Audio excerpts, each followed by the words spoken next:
Okay. Let's ready to deliver the hot takes. The hottest of takes. Let's bring them all. What's up, everybody?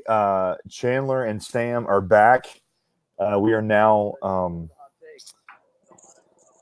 we are now coming to you as the state of Tennessee's #1 Ole Miss basketball podcast because a few life updates since the last time we did one of these shows. I now live in Northeast Tennessee. Sam lives in Nashville, and so we are Tennessee's #1 Ole Miss basketball podcast. Sam, how does it feel to have earned that distinction? It really is amazing. We were #2 in the coaches poll for Tennessee Ole Miss podcasts, but we got #1 in the AP. Yeah. And we're waiting on the first Tennessee podcast off rank. We're optimistic that we'll be #1 in that too. Well, Lunardi has us as like a 2 seed in his bracketology already, so that's a pretty big deal. The podcast bracketology. Did we ever one quick here? I'll go ahead and give you hot take #1. Go for it. No one has ever showed anyone Joe Lunardi's credentials. As a nation, we just accept that Joe Lunardi is like the all-knowing authority on seeding, and he might be. I've never even questioned does he know more about basketball than you know what I mean? Yeah, I mean, I would like to see a resume before we make him the end-all be-all of predictions. I don't know where he got his bracketology degree from. It's hard to say, you know. Yeah. So that's a strong take to start with. I just want to see a resume, some credentials. Yeah. That's totally fair. Anyway, that is the first of what I'm sure is going to be many hot takes to come because we're back. We've rebranded a little bit. We are now the Podvilion. And not welcome to the Tad Pod. That was a decision that I made literally 3 seconds before I set this thing up. So that's what we are now. Throwing out a lot of love to the new stadium, and we're chatting Rebel basketball. I think we had kind of hoped that maybe we would get something started a little bit sooner than we did, but life happens, things go crazy, and all of a sudden here you are a couple of weeks into the season, and you've already got some games under your belt, but nothing eventful's happened yet, so it's all good. The exciting thing is that it all gets ramped up on Saturday. So we'll start off real quick. Sam, coming into the season, I mean, and I think we're at a point now that we can still kind of talk about predictions and stuff. What do you expect out of the team this year? It's a great question. We talked a little bit about this on the kind of full conference preview, but I think the big thing that we talked a lot interested to see is the scoring load on this offense. Where does it go? I think Brian last year had to carry so much weight on his shoulders, and I think like we mentioned, he's going to have some actual help hopefully in the paint this year, and you're just not going to have to rely on a guard to go off to be competitive with a good team. It's really when you look at Ole Miss last year, every time we hung with the top tier team or beat them, you had a huge night from someone. You had TD had a huge game against Kentucky and Auburn the first time, Blake Henson at State. And I think you're in a position this year where you won't have to have that huge performance from someone to compete with those teams. Hopefully, if we're as well balanced as I think we have the potential to be. And, my hope would be that if Blake Henson drops 26 on State this year, we win that game comfortably. You know what I mean? So interesting to see kind of how, I think it's a team that's going to be able to hopefully be more balanced in terms of where the production's coming from, just because you've got big guys finally that can really deliver. Hopefully, there's some question marks there, but I do feel confident in saying we'll get more production out of them than the dangerous combo of Bruce Stevens and Dominic Olenichek. God bless them. Yeah. So that's kind of the big thing I'm kind of looking at. And I think through a few games, you've kind of seen that to some degree. Mm-hmm. Yeah, I've been really impressed early on with how balanced they've been, and that was kind of that was definitely one of the things that I was hoping to see is how does the load get spread? Because I don't know if you have noticed yet or not, but Terrence Davis is playing in the National Basketball Association, and as of the last few weeks, he is playing quite well. He currently, at this moment, the Raptors are leading the Magic 89-78, and Terrence has 13 points, 5 rebounds, an assist, and a block in 18 minutes of playing time. So, Unreal. look, that's one of those things that is really, really hard to replace. I mean, like, obviously cannot express how sorry. Whenever you log into ESPN, it like kicks in all this ad noise. And it was like all of a sudden my computer started making these noises. I didn't know where it's coming from. But anyway, that like super happy for him. That's incredible. That like it's great for him. It's great for Ole Miss. It's great for everybody. But it's losing a lot. And you look at how good Davis and how good Tyree and Schuler were last year, and you hope you can find that to replace it with Davis. But you have to understand that you are replacing a lot, and it's going to take a little while.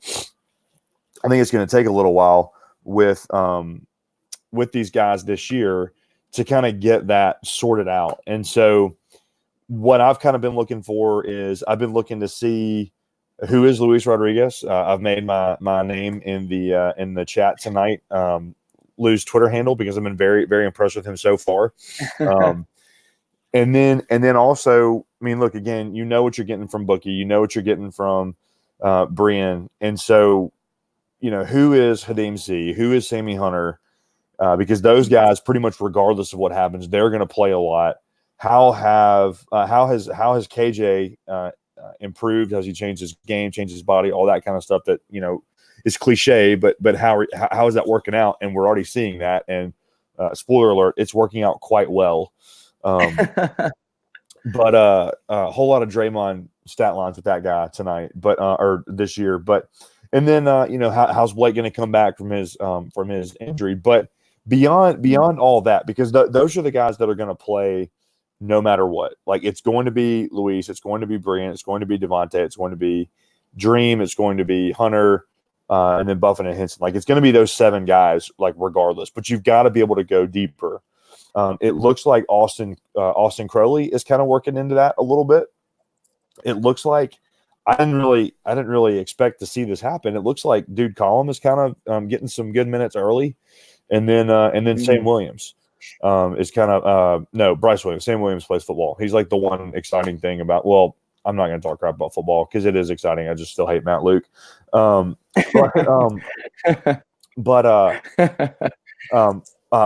Williams is playing. So you kind of look at some of these other guys, and it was interesting against the game after the game last night against Seattle. Kermit came in just furious in the press conference after the game and basically said, "Hey, a lot of these guys who aren't getting a lot of playing time, they proved to me tonight why they're not getting a lot of playing time." Seattle closed the game on a 15-2 run with the reserves in, and that's not what you want. That's not a good thing at all. So how does that balance kind of end up filling out? And then obviously we get Blake back, and I would expect that he's going to be fairly limited. I would expect he's going to be fairly limited in this first game, but I think any presence he has is going to help. But going forward, how does the rotation and the roster kind of fill itself out? Because that's what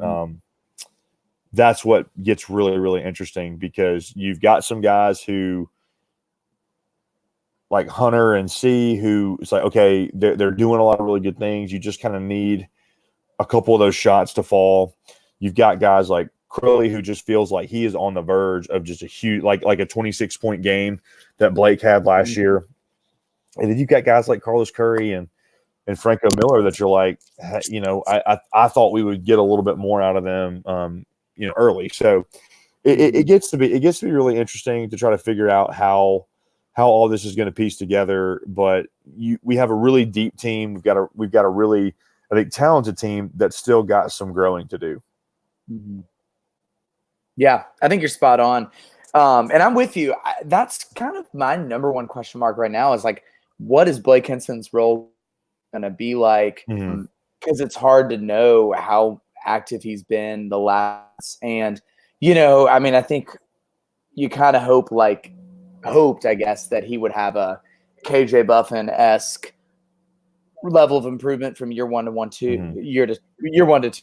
But again, it's you kind of doubt that just based on he's been held out of contact and not being in practice as much. So I'll be very interested to see what his role is. And it is a shame not to have him. Obviously, much more important that we look after his health. But you hate not having him in this early time where you're figuring out your lineups and who gels well. But at the same time, I was watching the game the other day and was thinking, like, it's nice to be steamrolling teams, even if they're bad, without a key part of your team. You know what I mean? Well, so that's encouraging. And the great thing about it is it's given an opportunity for guys like Luis, for guys like Crowley to do some stuff that if Blake were getting his what I expect to be 32 to 35 minutes a night, those guys wouldn't be getting. And so now that Luis can come off the bench and do all kind of stuff for you. Crowley can come in and guard the crap out of people and then hit some big shots. So I think in a way, John McBride could come in. John McBride comes out and gets a big defensive stop for you, and then all of a sudden things are rolling. So it could, especially since as far as I know, he's been cleared and he's healthy. And Kermit said he's going to play on Saturday against Memphis. So it sounds like that could have been a blessing in disguise because it forced some guys to step up when they might not have had that opportunity. And the other thing that Blake brings, and several of the players have said this in interviews and in conversations and things like that, that several people have said this, that Blake's energy has been what's the hardest thing to replace. And so, and like he can be there and I love seeing him active on the bench and excited and all that kind of stuff, but there's only so much that you can do from the bench, whereas you really need to be on the court playing, because you can yell at people, but when you're out there diving after balls and everybody kind of sees that and gets pumped, that's a different beast. And so I think it's potentially a good thing. But how do things kind of shake out as the season progresses with him being healthy and back in the lineup? Yeah, I completely agree too. You can't having, those uber competitive personalities that, college students are too, and they go through the emotions of life and like you see players come out flat sometimes and you see, guys like have a rough stretch and they don't get up for a game or whatever. And it's nice having those guys like Blake Henson that just don't have that bone in there. Terrence Davis was that way. Yeah. Obviously Marshall Henderson's a great example of that, but and for the record, I think that's one of the reasons Terrence is doing well in the NBA. Some players can hit cruise control a little bit during the season, and TD, I just don't think has any gear other than full blast. So Henson's that way too, and it'll be a good asset to have. Just again, that hyper competitive spirit is a solid thing, and you love having guys like that. Yeah, and TD continues to be a great example because TD in Toronto right now. Kyle Lowry's hurt, so TD's got an opportunity and he's making the most of it. And I think that's potentially what Luis and Austin have done in these first 4 games, even against subpar opponents. They've played hard, they've done what they need to do, and Crowley a little bit. Crowley kind of keep bringing him along slowly, but it's hard to deny either one of those guys minutes after the way they've started the season, especially, and this is what I want to lead into the next direction we take it with is especially on the defensive end, because there have been a lot of years with Ole Miss teams that you win some of these games. I mean, you win all these games, but they kind of hang around a little longer than they should, or they make a play here or there that makes it kind of uncomfortable in that last 10 minutes or whatever. but the way that we've played defense so far has kept that from happening completely. Mhm. Like they guard, they rotate. Mhm. They've left some to be desired on the rebounding, but just so many things have happened and have been a result of just incredible defense, and that's gonna be huge, especially as you're gonna have 4 veterans running that defense, and then my thought is that Hadim is kind of the 5th guy there, and when you've got a guy like him who's 6'10", 6'11", and can guard 2 through 5, it's like, okay, I mean, like, okay, we're like, okay, good luck, Yeah. So what have you seen?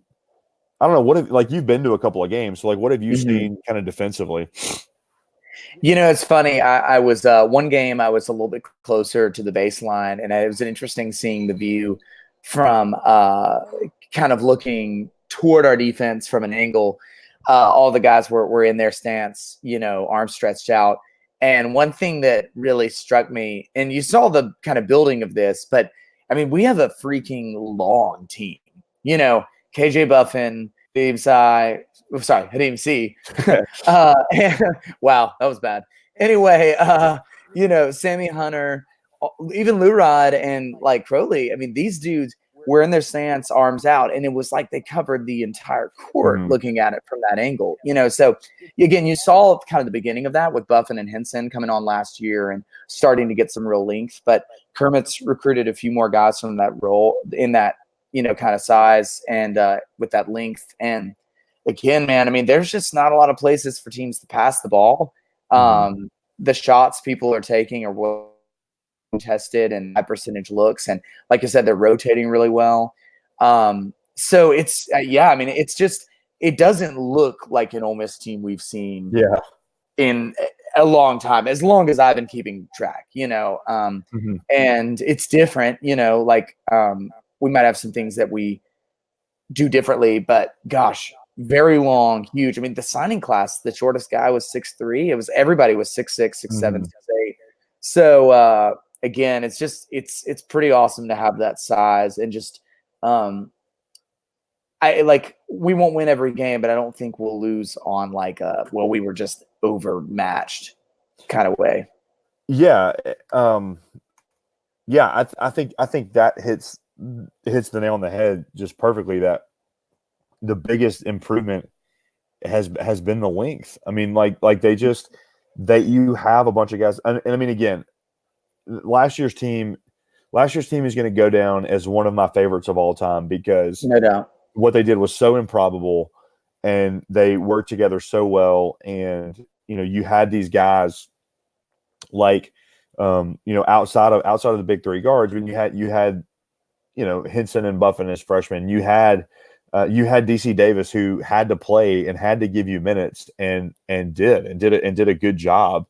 But DC Davis at 5'10" can't mess with passing lanes the way that Austin Crowley at 6'4", the way that Luis Rodriguez at 6'6", the way that Sammy Hunter at 6'10", the way that these guys could do, and you could end up having, realistically, you could end up having any one of the guys on the court guarding any one of the positions in that press. And so it ends up being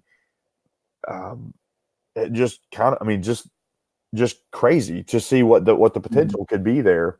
And so that's what, to me, I think is the most exciting, because the offense has been a little bit frustrating. Brian has kind of taken some time to figure out what he's doing. And I think a lot of that too is he's just playing the role he needs to play right now. That had we played a game where it was like, hey, Brian, we need you to go get 25, he'd be getting 20. He'd be getting 25. No doubt. Like if the coaches are kind of pulling his reins a little bit to see what the other guys can do, like that wouldn't surprise me at all. Yeah. I mean, that might not be it. I mean, he might just be kind of stumbling around, but nobody seems too concerned about it, so. Yeah. Yeah. So I just completely lost my train. Yeah, they're going to start hitting shots. Mhm. You know, Sammy Hunter has gotten a good bit of has gotten quite a few open looks, especially even at the 3-point line. Has gotten some open looks that just haven't fallen yet. Those are going to Mhm. fall. Mhm. You know, guys are going to start shooting better. They're going to get in the rhythm. That you know, things are going to again. So much of that is chemistry, but the way that we guard is going to keep us in games early, and then as we're going into what's going to be the most important, maybe 4-game stretch of the season with Memphis, and then the 3 games we potentially play, or the 2 games that we'll play in Brooklyn, and then Butler, kind of all those, you know, back to back to back to back. Unless I've gotten the schedule wrong, Mhm. but I think that's how it plays out. You know, if you go and you guard the way you've been guarding, you know, you can win 2 of those games, and then you're set. You're in really Yeah. good shape. So I think that's going to be the key Mhm. is how we continue to play defense, and you know, certainly on TV, which is pretty much the only thing I've been able to see on that, is that the defense has been really good, and the people that I've listened to and have read have all kind of said the same thing, that defensively this is a really good team, and as chemistry continues to develop, the offense is gonna fall in place. Mhm. It does seem like this is the first year where Kermit is really able to play the kind of basketball he Mhm. really actually wants to play. Last year was an interesting sort of in between of Andy Kennedy's run and gun style and Kermit's super methodical, play super strong defense, take good shots, don't have to score 80 to win sort of thing. And so I think like last year you kind of had to, again, you were guard heavy. Yeah, that way a little bit. But you kind of got a glimpse of it. I think it was maybe the Auburn game on the road where we Mhm. super slow game, like half court offense, stifling defense. It was like 55 to 52 or something when we won. And like, I think you're starting to see Kermit kind of transition into, from the little bit I remember watching MTSU, kind of the way they played. And Mhm. obviously worked well for them. They got to the tournament a ton for a school of their size. And yeah, like I said, it just seems like now he has the athletes he wants, and enough to play his brand of basketball for real. Yeah. And again, you're kind of seeing that play out. I mean, we're winning convincingly, but we're really, it's the defense that's creating Yeah. such a lot. Yeah. And that, I mean, that, look, I will forever extol the praises of Andy Kennedy. I will never speak ill of him. No doubt. But that was always the frustrating thing about his teams, is that they just didn't ever seem to really guard as consistently as they needed to. Mm-hmm. And I just kind of get the sense that's not fixing to be a problem with Kermit, and that he's got this year, he's got a team that you know, say for example, Steve comes out and takes a few plays off. Okay, he'll get Curry in there. You know, say Yeah. uh, you know, um, Buffin or Henson or whoever is not doing what he wants them to do, then he's got the depth on the bench now to go and to put people in, and that's only going to improve in the next couple of years.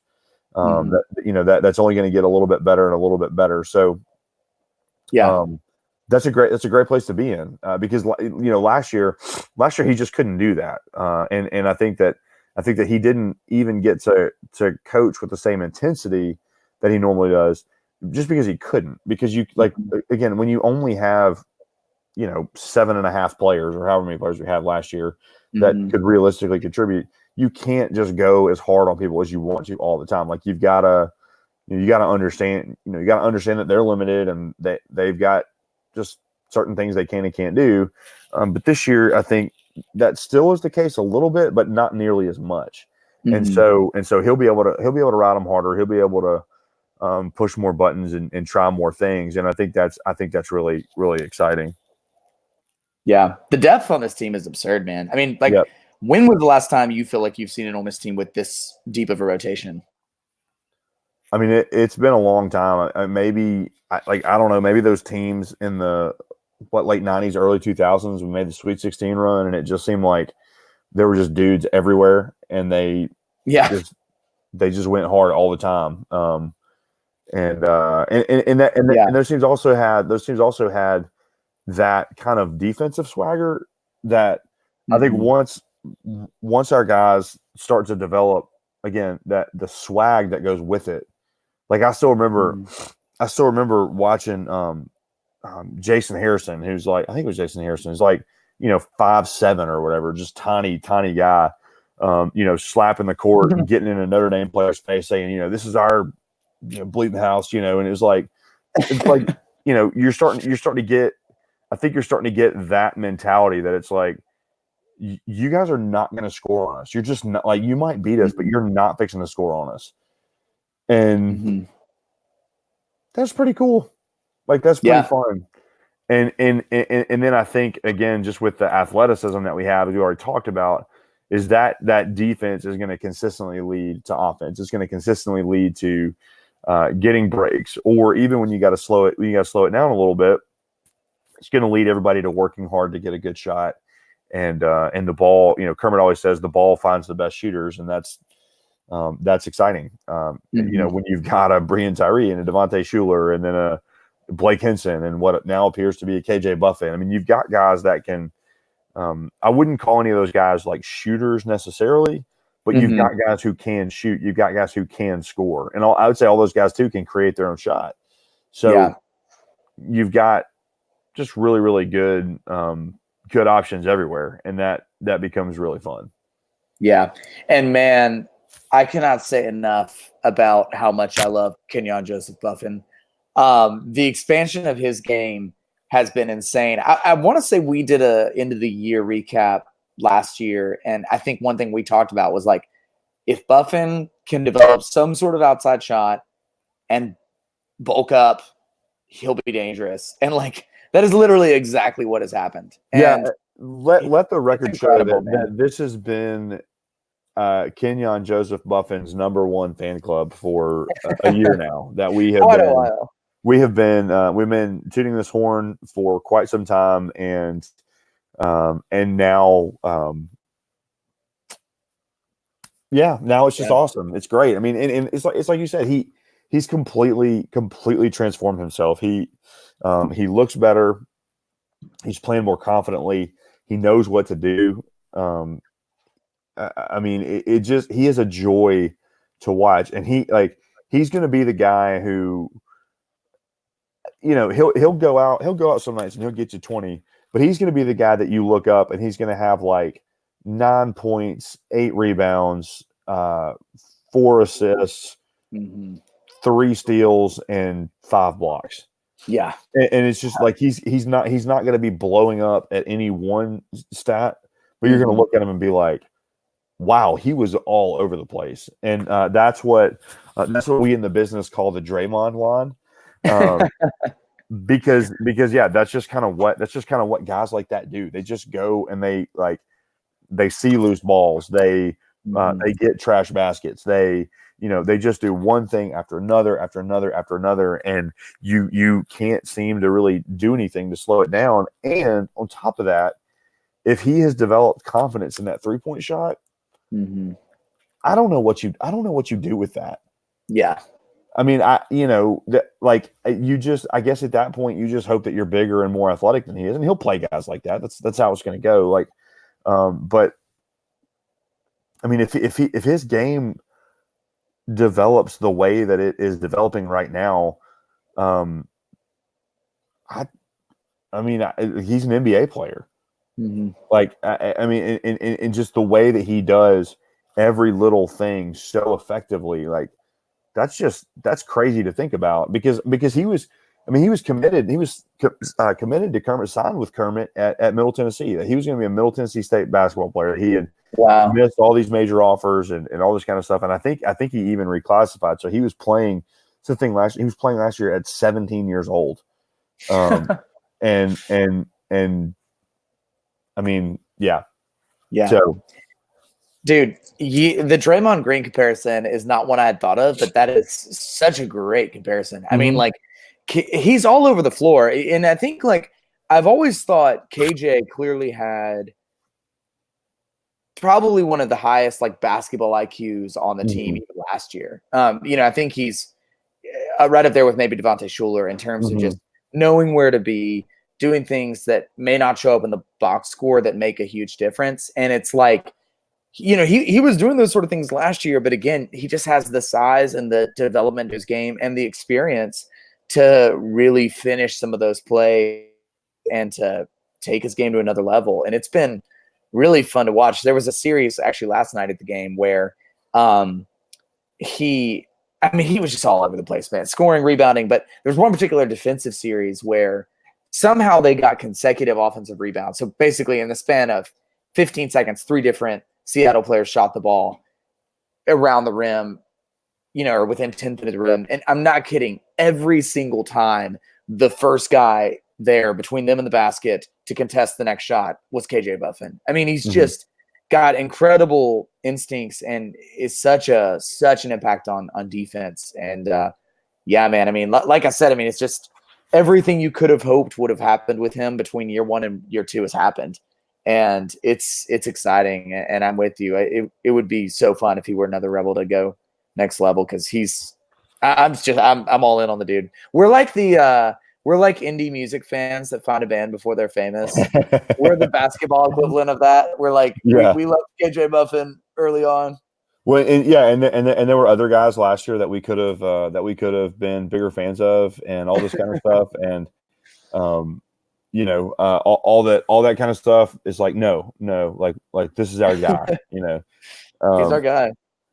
Yeah, I mean it's yeah, he's going to be an exciting player to watch, and I think that once Blake gets back in the starting lineup, then, you know, I mean obviously, you know, Brian and Shuler are going to be your 1 and your 2, but then like what happens from 3 to 5 is completely interchangeable. That you could put Buffin out there at center.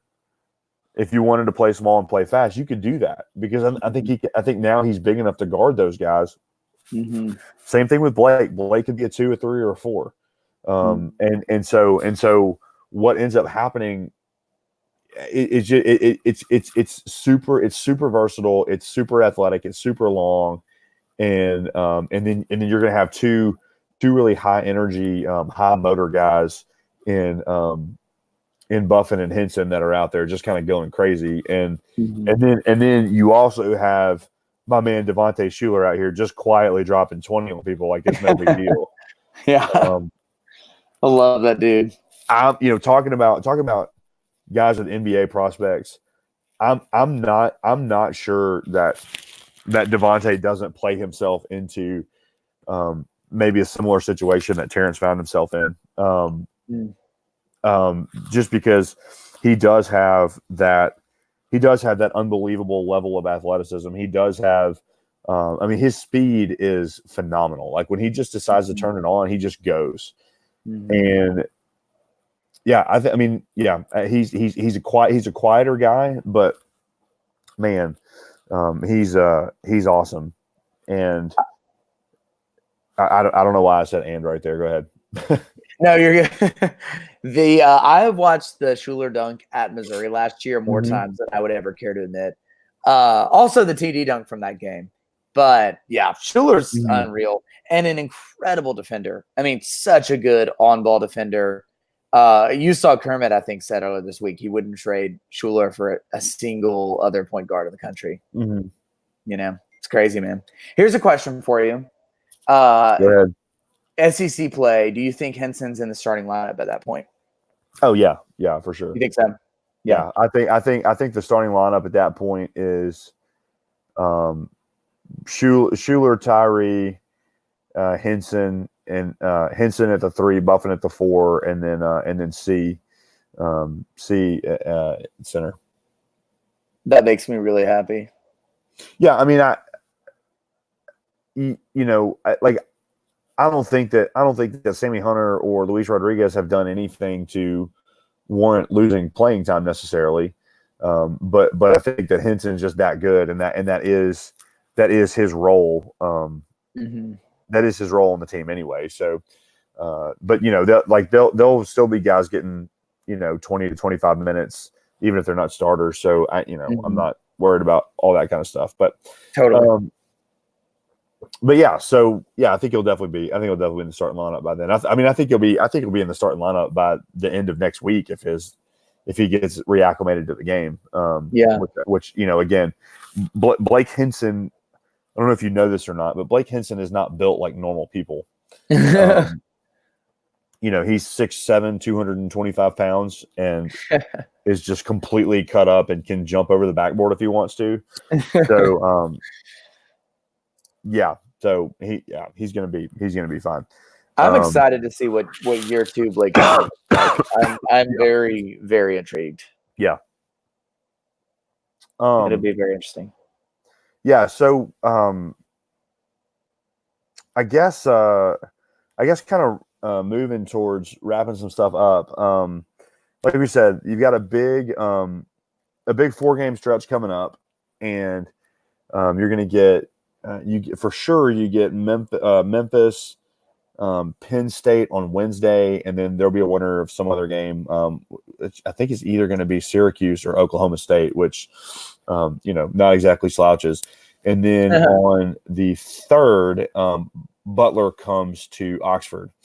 And so that's going to be a pretty key 4-game stretch that, personally, I would prefer Blake Henson to maybe have at least like the Seattle game under his belt before rolling into it. But nevertheless, they're here, and it's going to be kind of a defining stretch. So what do you expect? What do you think is? I mean, like, I don't know. Just tell me about what you think about those next four games. Memphis doesn't have Wiseman for this game, correct? So the ruling came down today that James Wiseman is suspended for 12 games and will be back in January. The next 12 games or any 12 games? The next 12 games. This is not a Mississippi State. These players definitely didn't get caught up in academic fraud situation.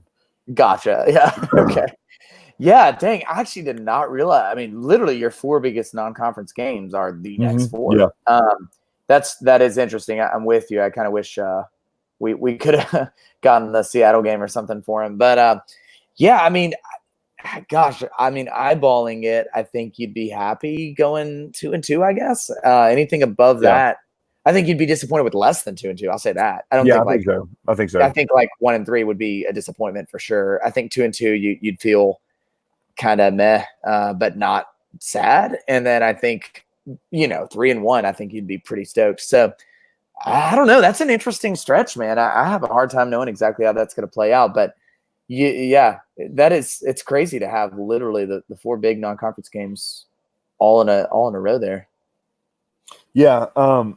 Yeah. And that's what gets me there is, if we go 2-2 in this stretch, I think the fan base would probably look at that and be pretty frustrated, but I think that's I think 2-2 in that stretch is a good run, especially if, I think, I don't think that Penn State and Butler are teams that really can compete with us athletically. Memphis obviously can, but their entire starting lineup is all freshmen, and I think you have to get down to like the 7th or 8th guy that's getting minutes to get to anyone who's not a freshman. So that's a crazy situation for them. But then you and then you look at if we end up getting Syracuse or Penn State in that tournament, then that also, I think those also are games that you can win. But I mean, Oklahoma State is one of those teams that's always just really, really good, and I would certainly expect them, because Syracuse is not what Syracuse used to be.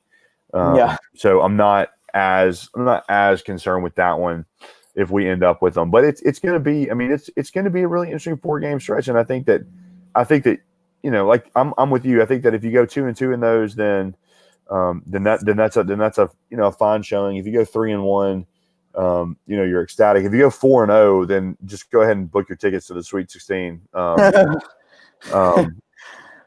That may be a little extreme, but but it's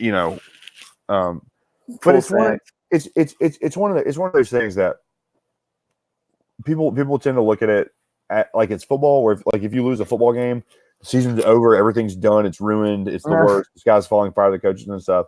Like we might, I mean, we may very well, I don't think it's going to happen, but we may very well go 0-4 in these 4 games and still be okay, because you'll have a lot of opportunities in the SEC, and you will you're going to grow and get more experience and develop in those kinds of things. But I think 2-2. I mean, I think I've thought all along that even if Memphis has James Wiseman, we're going to beat them.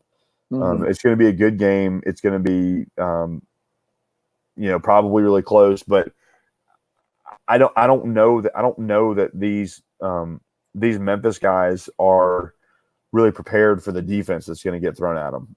They're all, offensive wizards. That's true. But again, we're going to guard really well. And I think we're going to give them a lot of trouble and eventually beat them. But, we'll see. It's going to be an interesting stretch. I'm pumped about Saturday. I mean, it's been a while. It feels like it's been a while since we've played a really, really huge November non-conference game like this. Yeah. And so it's going to be really exciting, I think, to see what happens. Yeah. So one more question, and then just kind of like a general. Well, yeah. So this is the thing that's interesting. The SEC coming into the year was really being talked up as one of the predominant basketball conferences. And the first couple of weeks of the season have not gone that way. Alabama's got a couple of losses that are probably bad losses. Kentucky lost to Evansville, but Kentucky's going to be fine. South Carolina dropped a bad one last night. Do you feel like some of the luster of the league is getting knocked off a little bit?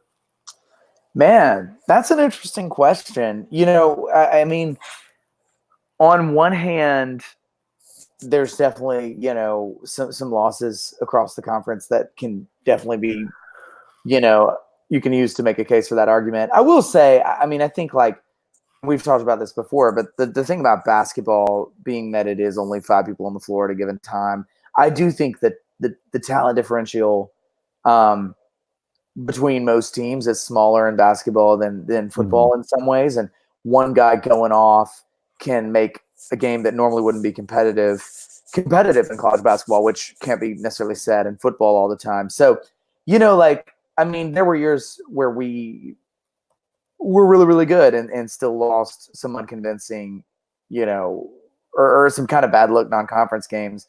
And so I don't think there's enough to necessarily kill the hype train altogether. But I mean, you're right. There are definitely some losses across the conference that don't look good. I'll say that much. Yeah. Well, and at the same time, not all losses are created equally. I mean, obviously, Kentucky losing to Evansville is going to mean absolutely nothing. It was a great moment for Evansville. Fun early season college basketball moment, but not a big deal at all. But when you look at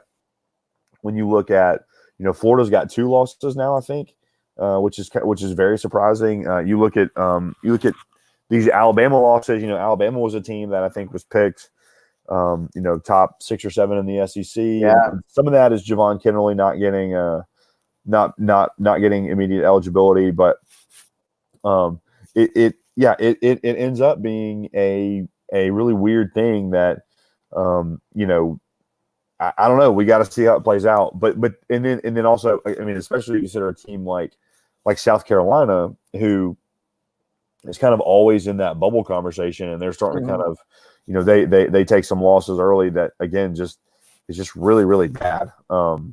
Really not great. So anyway, that's definitely something to keep an eye on. So I guess to close it out, we didn't really talk much. We haven't really talked much recruiting or much off-season stuff, but the signing class that we just brought in was super exciting. Again, we're kind of seeing the fruits of that some. The player that I'm the most excited about, though, is probably still Sean Robinson. And he's sitting down there at the end of the bench, redshirting this year. getting bigger, getting stronger, and I'm just over the moon for this guy. And then you look at the news that came out, last week that Matthew Morrell signed with Ole Miss, the highest rated prospect since Reggie Buckner. But I think Reggie Buckner was even kind of before rivals really started ranking basketball players the way they do. And so really, realistically, the highest ranked player in Ole Miss history, and also has got the sway with guys like Kennedy Chandler, hopefully a 5-star, to get them to come to Ole Miss. So, I mean, general overall thoughts of direction of the program. Go. So important side note before I say that, you said Reggie Buckner. It reminded me of one of my favorite things you've ever said, which was we were watching, I think it was the Wisconsin game in 2013. Yeah. You came over to my house and we watched it. And you said, why does Reggie Buckner always look like he just smelled something bad? And I looked at him and I thought that was the funniest thing I'd ever heard. Anyway, and now I'm missing the 2013 team a little bit. But anyway, those guys were fun to watch. But I remember watching that game. We had like 20 people at y'all's house, and it just wasn't like we just weren't playing well. And then Marshall hits a 3 in the second half. I think we're down like 15. Yeah. Marshall hits a 3 in the second half, and I'm like, it's over. We're gonna win, and we did. It was awesome, incredible, bro. Yeah, it was amazing, man. What a time. So yeah, that's a fond Reggie Buckner memory for me. But anyway, I think, I mean, gosh, it's hard not to be excited about the program, man. I think, like, first off, I think it's worth saying the investment in the Podvilion continues to pay off. Like, the atmosphere is ridiculous, man. The season opener was a Friday night game, and it was bigger than a lot of SEC crowds I saw, back in the Tad Pad days. And the atmosphere's there, man. It's just awesome. And of course, Kermit has capitalized on that. But I think Kermit brewing well, sipping the tea. Mm-hmm. You've got a bunch of great guys come in, and this team I think is going to be really dangerous. So yeah, I mean, I don't know that Ole Miss basketball, as long as I've been following it, it's never been more exciting as far as I'm concerned. And like I said, I mean, Ole Miss, gosh, people will support a winner. We've talked about this, and like, I think games are going to be insane because people are showing up for non-conference play in November, and that just didn't happen before. Yeah, no, I'm with you, man. I think the direction of the program is as exciting as we've seen for any program at Ole Miss, maybe ever. I think when you couple that with just some of the frustration with the school as a whole, with the fake chancellor who's not qualified for the job that he has and scammed his way into it. Talking about you, Glenn Boyce, if you're ever listening. Where is he? I don't know if he's anywhere. He's just hiding. We don't know where he is.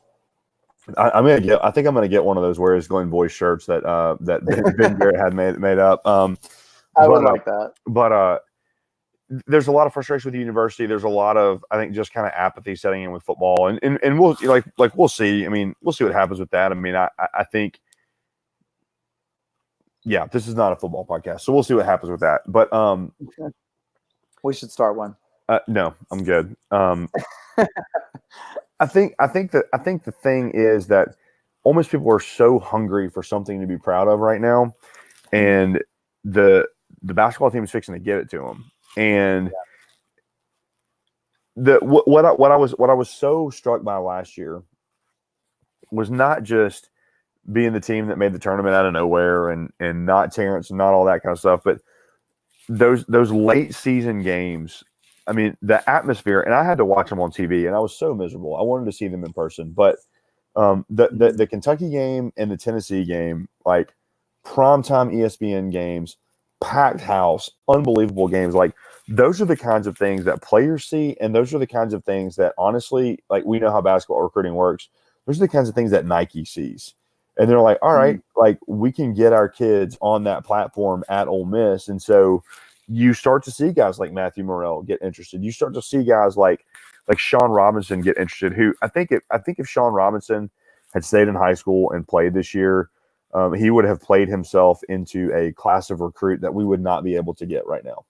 He would have been, he would have been in the same situation that Jamin Brakefield was in, that, he loved Ole Miss. He wanted to come to Ole Miss, but then Duke comes calling. And look, I love the Rebs. You love the Rebs. But if Coach K is like got you in Cameron Indoor and he's like, hey, sign right here. Like, I mean, I'm not saying that I would sign with Duke, but I am saying I'd have a hard time telling Coach K no. And so we get Sean in the program. He's going to redshirt. He's going to bulk up, and he plays with Morrell. Maybe we snag another 2020 recruit. Maybe we get a grad transfer or whatever. But all of a sudden, the program is rolling. And this was so amazing is that it happened so quickly. And again, it wasn't just. I mean, the NCAA tournament bid obviously accelerated the process. Maybe even one of those things where, like, if kind of normal player development stuff happens this year and we miss the tournament, which again I don't think is going to happen, but might kind of make Kermit a victim of his own success a little bit. But I mean, yeah, you look at you just look at them. You see them warming up, you see them playing games, and they just look totally different. So from a physical standpoint, and then all of a sudden it just is going to get better and better, and Kermit's going to get more and more of his guys, and who knows, man. But it's certainly moving in the right direction. People are excited. You can now go to the Pavilion and drink yourself a cold beer, which, that's what being American is all about. So yeah, it's exciting. So, all right, well, 2 games coming up between now and next, and in fact, next Wednesday there will be a game. So maybe we talk after the game or different time or whatever. But give me your thoughts and predictions for Ole Miss versus Memphis, and then Ole Miss versus Penn State, because those games will have been played by the next time we talk. I know nothing about Penn State, so this is such a off-the-cuff prediction. I have that feeling we split it 1-1. I think the wins against Memphis, and I'm basing that off of very little knowledge of Penn State. But I don't think we're going to make it through this tough stretch unscathed. I think we'll drop 1, maybe 2. But I'm going to say 1-1 through that. But it'll be interesting. Like I said, I think my big question marks, like, again, what's Blake Henson's role? I'm excited to see what his game looks like in year 2.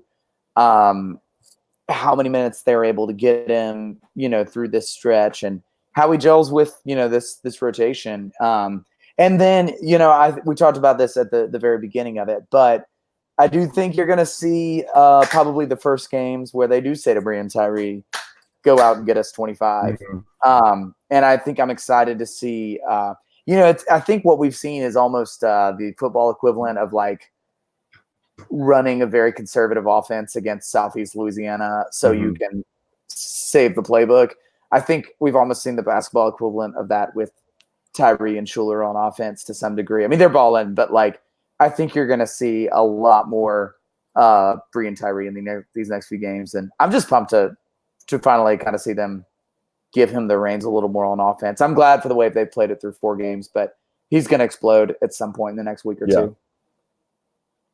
Yeah, I think you're right about a lot of that, but I think that we're going 2-0, and I think that one of these 2 games is going to be Austin Crowley's breakout, and then I don't know. I think C or Hunter has a huge game coming as well. So I think December 7th, CSU Bakersfield. John McBride's breakout game. But hey, a pretty cool game where Rod Barnes returns to Oxford. Yeah, so, that's right. It'd be good to see Coach Barnes love and respect that man, and kind of a cool thing. Totally. And seeing Jarkel Joyner's old teammates. But I forgot he was redshirting. I would like for him to have gotten the chance to square off. That would have been fun. He probably would have scored like 60 points on him. But might have given up 58, but who cares? Anyway, all right, man. Well, we have run out of things to talk about. Actually, we haven't, but we've been doing this for an hour, so it's some stop. But thank you to everyone who listened, and we are certainly excited to be back talking about basketball. Excited about basketball. I think it's gonna be a really, really, really fun season, and yeah, just glad to be back in the saddle. Stoked. The Podvilion. It is here. Sam, where can we find you on the Twitters?